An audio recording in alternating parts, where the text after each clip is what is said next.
Le magazine littéraire Épilogue est une présentation de la Librairie du Quartier. Merci à ce précieux partenaire et à leur équipe de libraires. Vos prochaines lectures vous attendent au 1120 Avenue Cartier. Vous êtes toujours à l'écoute d'Épilogue, le magazine littéraire de CKIA. Comme je vous disais en introduction, Valérie Gaudreault a pu s'entretenir avec Gérard Bouchard lors de son passage au Salon international du livre de Québec. Il vient de faire paraître dans la collection Somme toute, Le Devoir, un nouvel ouvrage, Vision du Québec, où encore une fois, il réfléchit à tout ce qui se passe au Québec, lui, avec son expérience et tout et tout. Un livre préfacé aussi par Brian Mize. Donc, Valérie a eu la chance de s'entretenir avec lui. Elle nous a laissé cet entretien pour occuper l'émission d'aujourd'hui en son absence, parce que Valérie parle toujours beaucoup, on aime ça. Donc, on l'écoute, l'entretien. Valérie avec Gérard Bouchard. Alors, en marge du Salon du livre de Québec, bonjour pour cet ouvrage, Vision du Québec, donc recueil de chroniques paru en janvier, mais avec un léger recul d'à peine 3 mois depuis la publication. J'ai été fascinée, Gérard Bouchard, à quel point l'actualité, même pas générale, l'actualité des derniers jours nous ramène à vos écrits, à ce que vous explorez dans ce recueil de chroniques depuis entre 2020 et 2024. En quelques jours à peine, là, on a parlé de loi 96 sur la langue, on parle d'immigration, le débat refait rage au Québec, les États-Unis, la place du Québec dans cette espèce d'accélération complètement folle de la vie politique. C'est assez troublant de voir à quel point ces thèmes-là vraiment nous rentrent dedans ces jours-ci. Personnellement, j'aurais souhaité qu'on passe un peu à autre chose. Parce que finalement, ce dont je parle, c'est pas des thèmes qui sont toujours réjouissants. Ouais. Moi, je suis préoccupé par les problèmes auxquels notre société est confrontée présentement. Divers problèmes, mais il y en a qui sont plus sérieux que d'autres. Par exemple, moi, je reviens toujours à l'idée que nous sommes présentement une société qui n'a pas de grands horizons, oui, qui n'est pas à la poursuite d'un idéal, d'une cause quelconque, qui mobiliserait toute la population, aussi bien les jeunes que les moins jeunes. Alors que notre histoire nous a un peu gâtés de ce point de vue-là. Mm-hmm. Avec la Révolution tranquille, ça a été une période d'effervescence considérable. Avec tout le mouvement souverainiste qui a suivi et qui s'est terminé de la façon que nous savons. Mais depuis 20 ans, c'est une période un peu stérile de ce point de vue-là. Hein? Certainement. On ne fait plus notre histoire, on n'a pas plus d'idées pour la faire non plus. Et je comprends ça, là. C'est pas seulement à cause des Québécois. Il se passe quelque chose dans le monde, là, oui, hein, sur la planète, là. Puis nous autres aussi, forcément, on est atteints. Mais après après la fin de notre grande épopée souverainiste, ce qui a pris le relais, c'est le néolibéralisme. Mm-hmm. Ouais. Ça se présentait comme une utopie, le néolibéralisme, mais à l'échelle planétaire. C'est ça qu'il y avait de spécial. Puis le Québec pouvait mordre là-dedans aussi, et il y en a plusieurs qui l'ont fait. Certainement. Il y a des gens qui ont pris ça très au sérieux, l'entrepreneuriat, la richesse, les interdépendances à l'échelle de la planète, qu'il fallait penser au-delà de soi-même, là. Puis ça a semblé marcher pendant un petit bout de temps, mais ça n'a pas marché. Ça n'a pas marché, oui. Hein, parce que depuis 10 ou 15 ans, là, ça dépend des indicateurs auxquels on se réfère, mais le néolibéralisme lui-même est en retrait. Et il n'est pas encore complètement en retrait, il laisse des traces, par exemple des choses très bien qu'il a faites, qui continuent à se faire. C'est quand même le néolibéralisme qui, à un moment donné, s'est transformé en mondialisation culturelle. Oui. Et ça reste. Ça, c'est très bon. Mais l'utopie n'est plus là. On ne se sent plus tellement mordre là-dedans. Hein? On a une impression, et je pense que vous le dites aussi lorsque vous dites, si on revient au Québec, vous dites, faites-nous rêver, M. Legault. On est dans une vision, on a le sentiment qu'on dirige à court terme. Vous dites cette crainte que le Québec fasse une forme de surplace, mais même de recul, presque. Oui. Ben, quand une société ne bouge pas, après un certain temps, elle recule, parce que la Terre continue de tourner. Oui, quand j'ai dit « Faites-nous rêver, M. Legault », je savais bien que c'était un appel qui resterait sans réponse. Mais il croit parfois qu'il nous fait rêver, parce que c'est des thèmes dont on parlait, la langue, cette espèce de nationalisme efficace, peut-être trop mené par des gens d'affaires, mais il a parfois cette impression, M. Legault, qu'il va laisser une trace, mais il pige un peu partout dans les différentes idéologies. C'est sûr qu'il va laisser une trace. On ne sait pas laquelle encore. Ben justement, mais quelle... Puis je sais que la question peut paraître banale, mais difficile à répondre même, mais qu'est-ce qui pourrait mobiliser? C'est sur quel... Parce qu'on parlait de... Bon, l'environnement, la solidarité. Vous explorez que notre solidarité, elle s'effrite aussi. Ces valeurs québécoises qui nous définissent d'accueil, d'ouverture, elles sont mises à mal aussi avec le discours actuel, l'immigration, tout ça. Il ne faut pas non plus... Non, ça, vous avez raison de souligner ça. Mais quand même, les valeurs fondamentales du Québec restent dans un état assez bien quand même. La démocratie, la liberté, le pluralisme, l'égalité homme-femme... sont toutes des choses qui sont encore très vivantes. Mais ce que je veux dire, c'est qu'il n'y en a pas une qui émerge pour en arriver à mobiliser l'ensemble de la société. Hein? C'est quelque chose auquel on tient, mais qu'on tient un peu pour acquis. C'est au moment où on a mis ces valeurs au monde qu'il y a eu la grande période d'effervescence, c'est-à-dire encore une fois la Révolution tranquille. Oui. Alors maintenant, on vit sur cet héritage-là, et c'est très bien, mais c'est un héritage. Oui. Alors, mais il faut l'entretenir, il faut le faire vivre, l'héritage, parce qu'il stagne. Et peut-être même faire vivre autre chose. Hein? Et c'est un peu le sens de votre question. Mais comment on fait ça?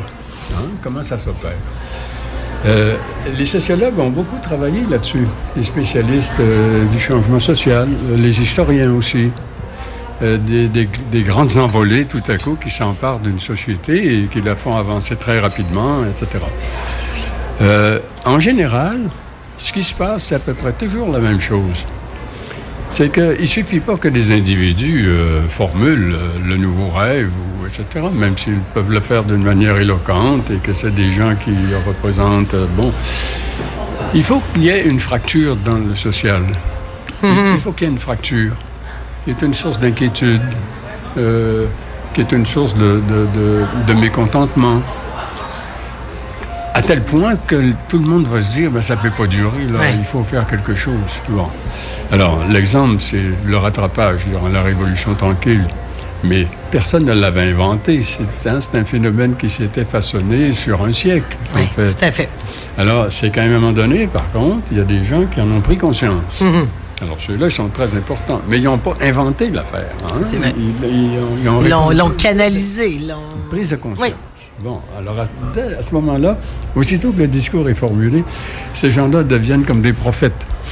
Et on s'en rappelle tout le temps. Hein? C'est René Lévesque, Pierre Gérin-Lajoie, Paul Gérin-Lajoie, etc. Alors, les rébellions en 1837-38, tout le mouvement patriote, c'est un peu la même chose. Oui. C'était la première réplique organisée des Canadiens français contre le colonialisme britannique. Et forcément, ça a marché, parce que ces gens-là, qu'est-ce qu'ils promettaient? Ils promettaient la liberté, ils promettaient la démocratie, l'égalité. C'est toutes des valeurs dont ils étaient privés. Et ils en privaient gravement. Oui. Alors là, il y avait la matière. Là, hein? Je trouve que Papineau, par exemple, a été un de ceux qui ont mis ça en discours. Et puis, bon... le mouvement souverainiste, dans ses grandes heures, fin 70, pendant 20 ans, en fait, hein, jusqu'à la fin du 20e siècle, c'était la même chose. C'est que le Québec avait pris goût, avec la Révolution tranquille, le Québec avait pris goût à l'autonomie, à mettre sur pied des grands projets et à les poursuivre lui-même. Et il s'était aperçu qu'il ne pouvait pas aller aussi loin qu'il le pouvait. Hein? D'où, là, l'idée souverainiste s'est enflammée, là, à partir de là. Donc, il y avait quelque chose, hein, dans le social. Présentement, on ne voit pas ça. On ne voit pas l'équivalent. À moins de dire, l'équivalent, c'est qu'on est dans le marasme, et l'équivalent, c'est qu'il n'y en a pas. Donc, à partir de là, on pourrait peut-être... avoir cette étincelle dans l'inaction. Là, mais jusqu'ici, disons que ça ne sert pas à provoquer un rebondissement ou comme les gens. Mais les gens diraient, mais c'est vrai, tiens, puis tout à coup, les médias seraient remplis de ça. Il n'y a pas l'équivalent. Il n'y a pas l'équivalent parce que on a plusieurs problèmes et ils sont émiettés. Il n'y en a pas un en lui-même qui pourrait allumer l'étincelle, le feu dont on parlait. La laïcité, par exemple. Oui. Les problèmes qu'il y a eu là, dans les écoles. Bon, le gouvernement Legault essaie de nous faire croire que là, on est en pleine crise. Au Québec, il y a 2600 écoles. Il y en a 17 où on a trouvé des problèmes. Exact. Il ne faut pas exagérer. Hein? Bon. Et là, il y a, parce qu'on parlait de cet accélérateur, puis effectivement, la laïcité, il ne faut pas non plus justement mettre les choses pires qu'elles le sont. Il y a un contexte, par contre, et là, je relisais une chronique de 2020 qui se terminait avec le mandat de Donald Trump où vous disiez, bon, là, il ne sera plus là, mais il y a des choses qui vont rester. 4 ans plus tard, il reprend le pouvoir. Le mouvement souverainiste, l'identité québécoise, moi, je m'y suis intéressée. C'est quand même intéressant à comment placer le discours à travers cet océan de menaces à nos valeurs, à nos façons de voir qui viennent de Donald Trump, mais qui en même temps sont vers un ressac d'une souveraineté canadienne. Il faut se placer ses pions à travers ça. Il y a quelque chose d'intéressant. Ouais. Je pense que vous mettez le doigt dessus. La fracture dont je parlais. Oui. C'est une fracture. C'est le déclencheur. Oui. C'est un déclencheur. Bon. Ça pourrait être la menace de Trump. Qui est en train de menacer toute la planète, c'est quand même quelque chose, puis nous aussi. Bon. Puis on dirait, c'est pas nous, ça, nous, on ressemble pas à ça, oui, on va réaffirmer nos valeurs. Ça nous heurte, c'est pas nous. Le problème, c'est que, en ce qui nous concerne, c'est un problème canadien. Exact. Canadien. Et c'est géré fondamentalement à partir du fédéral. Oui. C'est M. Carney, quand il sera premier ministre, qui va parler au nom du Canada, qui va gérer, qui va négocier avec les Américains, etc. Alors nous, là-dedans, on va jouer un rôle de subalterne, en fait. Puis on ne sera pas au cordeau, là. On va subir un peu. Évidemment, si les négociations prennent un tour qu'on n'aime pas, c'est sûr qu'on va le dire. Mais notre voix ne sera pas très forte. Bon. Oui. Alors...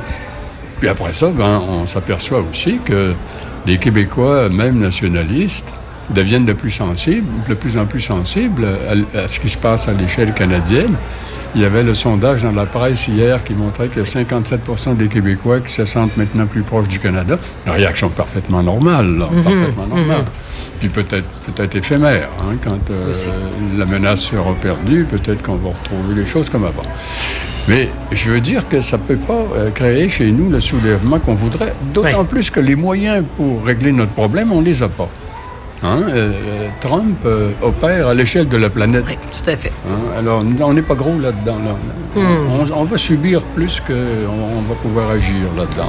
C'est peut-être pessimiste, mais je pense pas. Je pense que c'est la réalité, ça. Et on poursuit un peu sur Trump, je reviens sur toute la question de l'immigration, de l'accueil. Êtes-vous inquiet par certains discours? Là? On le voit, on veut bien accueillir. En même temps, ça peut laisser le terreau fertile à des déclarations malheureuses. Comment vous observez l'actualité des derniers jours? Je pense que tout le monde le dit, puis tout le monde a raison. Là, il y a trop d'immigrants temporaires. Puis il va y en avoir de plus en plus si les choses ne changent pas aux États-Unis. Il va y en avoir trop. Alors, ce qui est difficile, là, c'est d'expliquer à la population que oui, il y en a trop, mais vraiment trop. Oui. La pression sur les écoles, sur le système de santé, sur la francisation, bien les accueillir. Tout ça, ça peut réveiller chez certains Québécois ou Québécoises des vieux réflexes xénophobes qui vont trouver là à se nourrir d'une façon inespérée. Et c'est bien possible qu'on ne voit pas la différence là pendant un moment. Puis qu'on qu'on déterre de vieux discours qui n'avaient pas sa place, mais qui là seraient justifiés. Oui. Mais là, tout le monde n'est pas sociologue, là. Ça va sortir de toutes sortes de façons. Oui. Alors, c'est très embêtant. C'est très, très embêtant. Puis franchement, comme citoyen, moi, je suis inquiet de ça.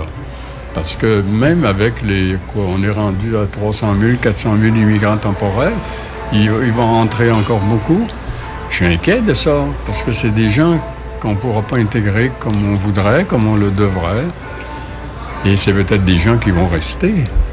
Alors, ils vont rester quoi? À titre d'une classe marginalisée. Ça va nous faire mal, ça, à cause des valeurs que nous cultivons. Ça va nous faire très mal. Comment on va réagir? C'est inquiétant. C'est inquiétant. Et c'est ce qui fait aussi, depuis plusieurs années, vous plaidez sur un thème qu'on commence à